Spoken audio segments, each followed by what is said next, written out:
Hello guys, myself Madhuri. Welcome back to our YouTube channel tutorial of Udify India. Before starting our today's lecture, please do subscribe our channel and also follow us on WhatsApp Telegram groups for free PDF notes, videos, doubt session and quizzes. So let's start. Today's the topic of our discussion is chapter number 2, acid, bases and salts. In that this is a part 2 of in that the first we have to see what do all the acids and all the bases have in common. उसके लिए उस answer के लिए हम एक activity करेंगे.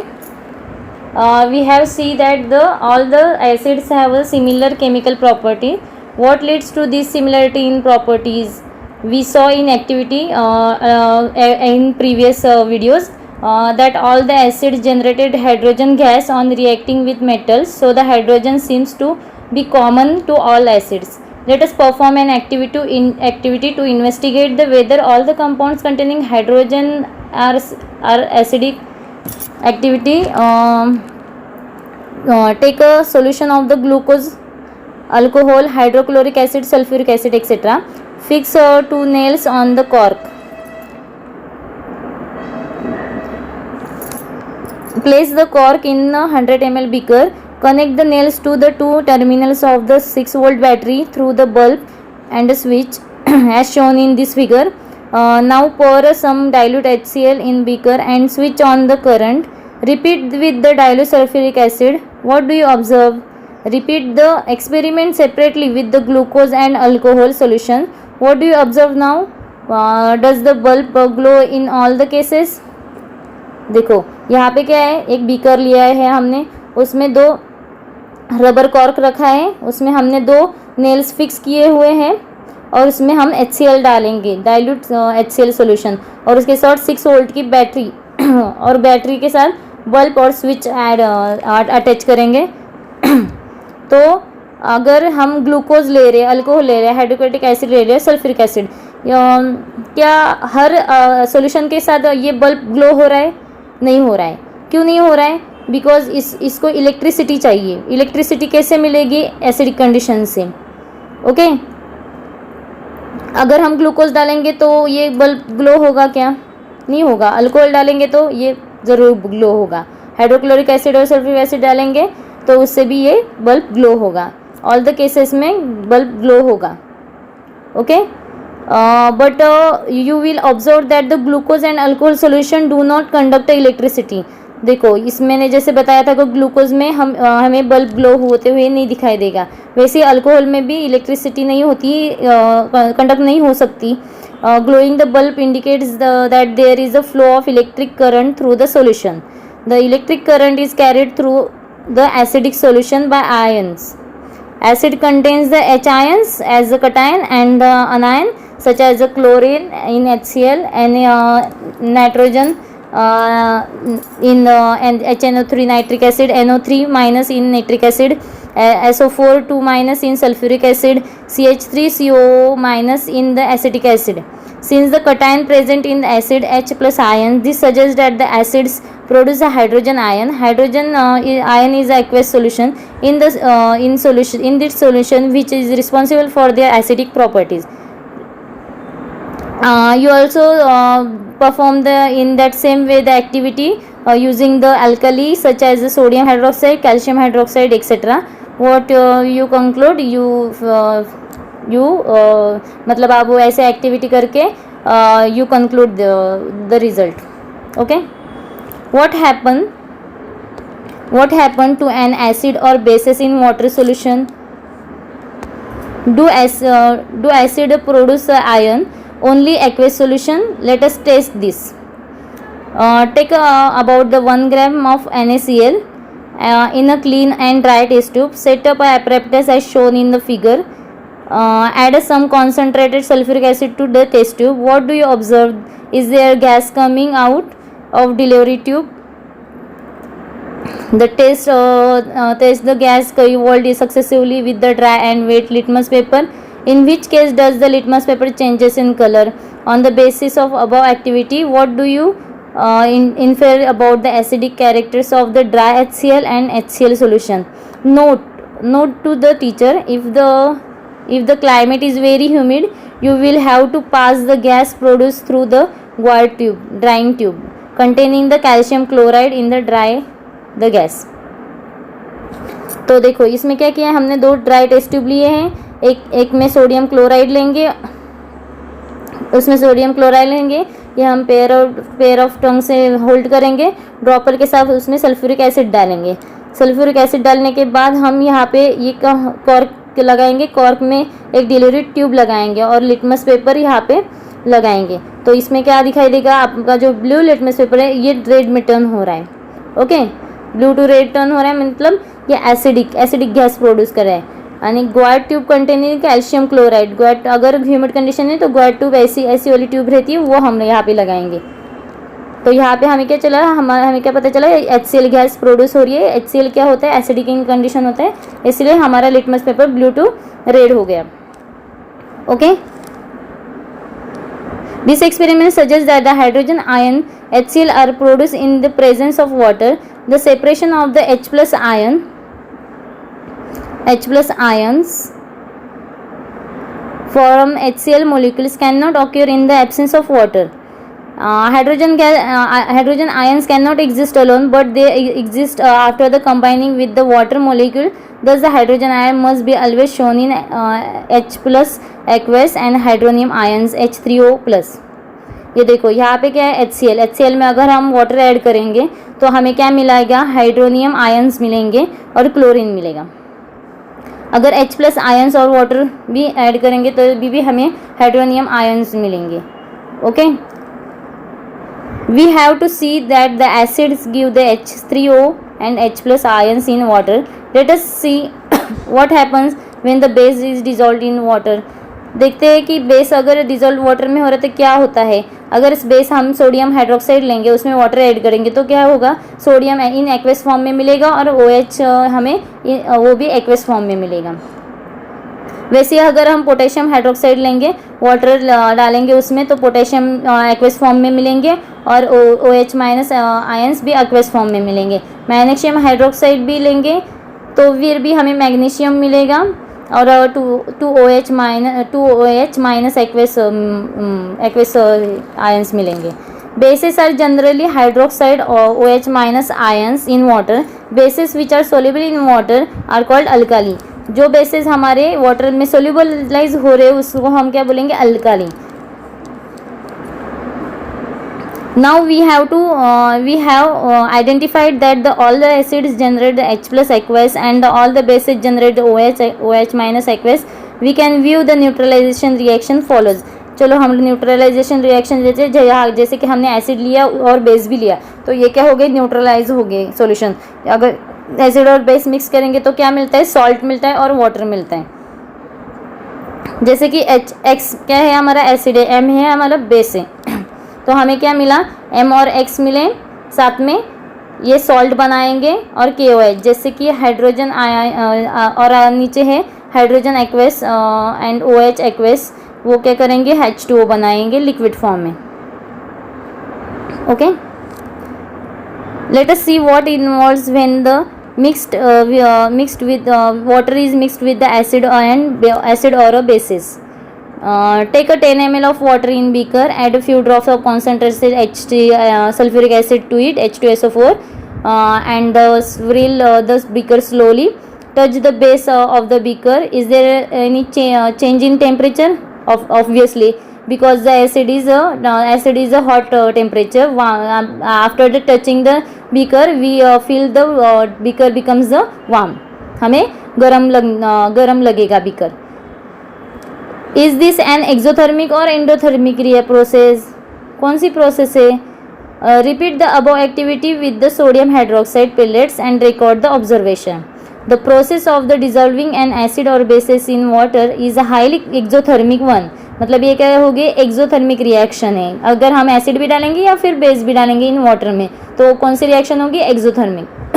Care must be taken while the mixing with the concentrated nitric acid sulfuric acid with water. The acid must always be added slowly to water with the constant stirring. If the water is added to concentrated acid, the heat is generated may be cause the mixture to splash out and cause the burn. The glass container में also break due to the excessive local heating. Look out for the warming sign. ये warming sign है हमारी.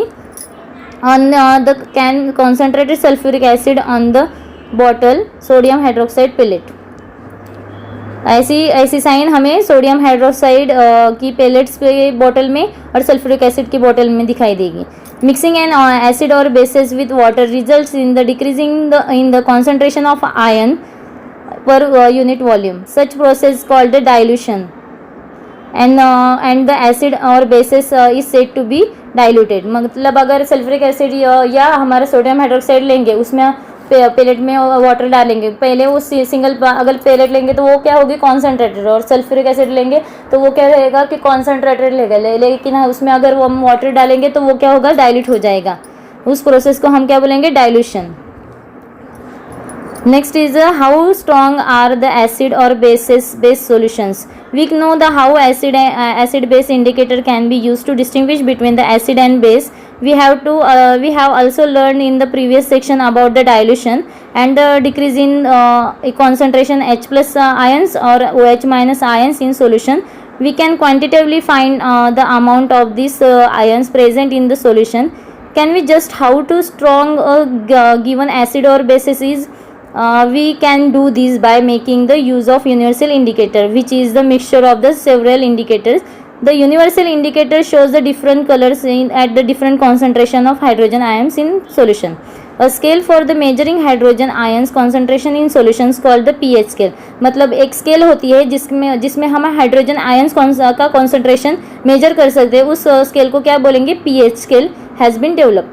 The pH stands for potence in German, meaning power. On the pH scale can we measure the pH generally from the 0 very acidic to 14 14 is very alkaline. pH shows to be thought to of simply a number of which indicates the acid or basic in nature of solution. Higher the hydronium ion concentration, lower the pH value.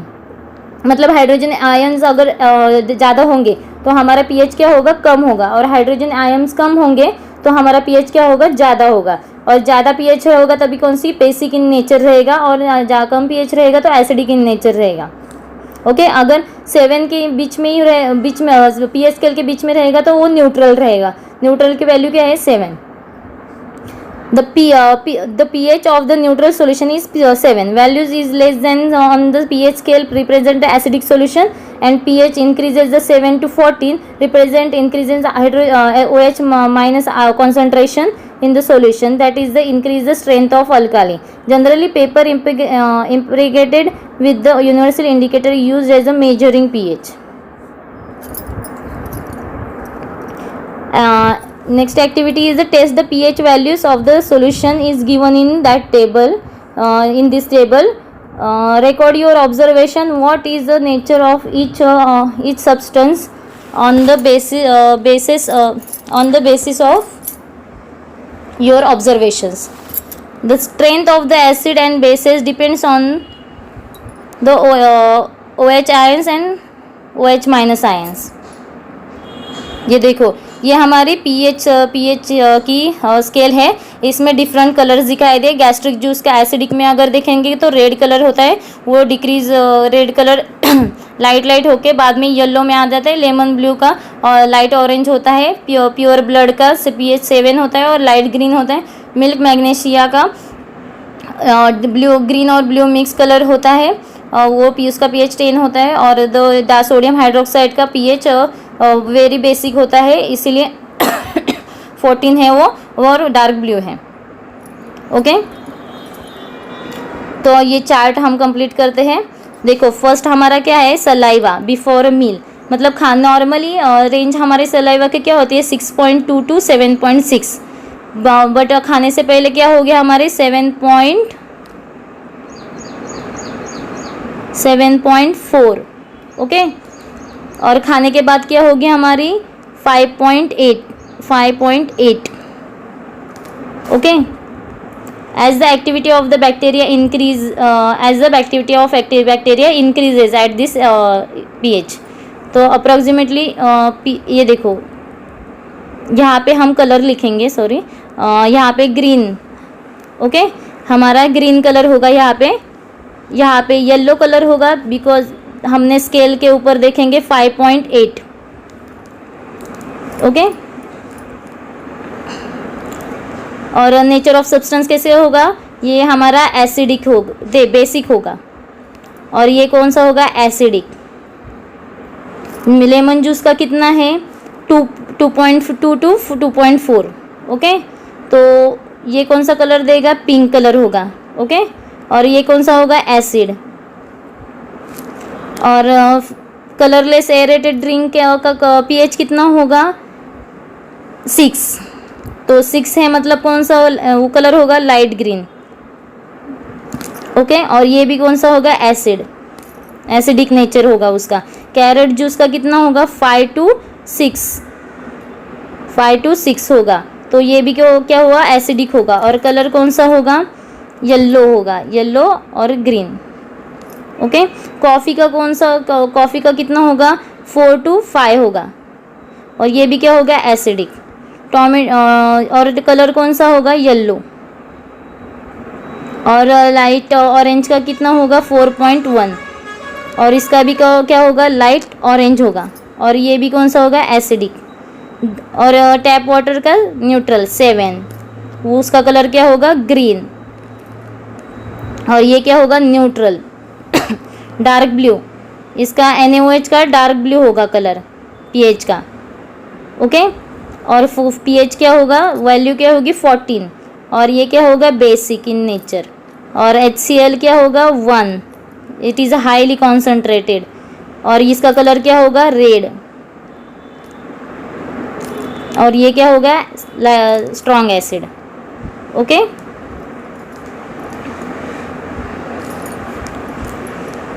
Next is the importance of pH in the everyday life, okay. तो importance क्या है, are the plants and animals pH sensitive? Our body works within the pH range 7 to 7.8. Living organism can survive only in the narrow range of the pH change. When the pH of the rainwater is less than 5.6, it is called the acid rain. When acid rains flows flows into the river, it lowers the pH of the river water. The survival of aquatic life such as the rivers becomes difficult. Next है, what is the pH of the soil in our backyard? The soil is generally range from the an extremely acidic pH of the 3 to very alkaline pH 10. This results this is the range is a result of the many factors including soil's parents material and the amount of yearly rainfall an area receives. Most cultivated plants enjoy the slightly acidic condition with the pH about 6.5. Activity 12. Put 2 grams of soil in test tube. Add 5 ml of the water to it. Shake the content of test tube. Filter the content. Collect the filtrate in test tube. Check the pH. Check the pH of this filtrate with the help of universal indicator paper. तो हम क्या करेंगे, 2 grams of soil लेंगे, उसमें 5 ml of water डालेंगे, shake करेंगे, उसके बाद फिल्टर करेंगे, फिल्टर करने के बाद उसका फिल्ट्रेट जो एक टेस्ट ट्यूब में कलेक्ट करेंगे, और वो फिल्ट्रेट में लिटमस पेपर हमारा डालेंगे, या फिर यूनिवर्सल पीएच इंडिकेटर पेपर है हमारा, वो डालेंगे, तो हम उससे कलर चेक कर सकते हैं कि कौन सा एसिडिक कंडीशन है हमारे सॉइल में या बेसिक कंडीशन है। PH in our digestive system. Digestive system में देखो, हमारा पीएच एसिडिक होता है, इसमें हाइड्रोक्लोरिक एसिड होता है और सब एसिडिटी की प्रॉब्लम सबको होती है, तभी हम क्या करते हैं, मतलब हम एसिडिटी की प्रॉब्लम होती है तो क्या होता है, मतलब हमारे ये जो स्टमक में है ज़्यादा एसिडिक कंडीशन होने की वजह से इरिटेशन होती है, जलन होती है, और स्टमक एक होता है, तो हम क्या लेते हैं, एंटासिड लेते हैं। एंटासिड लेने के बाद यहाँ का जो पीएच होता है वो स्लाइटली बेसिक हो जाता है, तो इसके वजह से हमारा जो जलन है पेट में वगैरह वो कम हो जाती है। Next is the pH change as the cause of the tooth decay. Tooth decay मतलब क्या है, दांतों में छेद होने लगते हैं, पहले येलोइश हो जाते हैं दांत, और उसके बाद उसमें छेद हो जाती है, बैक्टीरिया इंक्रीज हो जाते हैं। अगर हमारे टीथ में acid is below the pH 5.5 cause tooth decay, मतलब 5.5 के नीचे अगर होगा हमारा माउथ का सलाइवा का pH तो हमारा क्या होगा, टूथ डिके होगा। अगर हेल्दी रेंज कौन सी है, pH 7 to 6, और pH scale acid below's the 5 tooth decay और टूथ इरोजन। अगर बेसिक होगी तो कुछ प्रॉब्लम नहीं होगा। ओके, इसीलिए खाना खाने के बाद हर टाइम हम क्या करेंगे, ब्रश करते हैं, क्योंकि तो उससे हम टूथ डिके रोक सकते हैं। जैसे कि हमारी एसिडिक कंडीशन हो जाएगी तो उसको हम टूथपेस्ट से उसको थोड़ी लाइटली अल्कालाइन कंडीशन बना सकते हैं। Self defence by the animals and the plants through the chemical welfare. ये देखो हनी बी, हम सबको पता होगा कि हनी बी जो होता है वो अपने वेनम सेक्स में जो लिक्विड होता है वो स्टिंग के हेल्प से हमारे बॉडी में इंजेक्ट करता है। तो इसके वजह से हमें ऐसा इन्फ्लामेशन होता है वहाँ पे। ओके,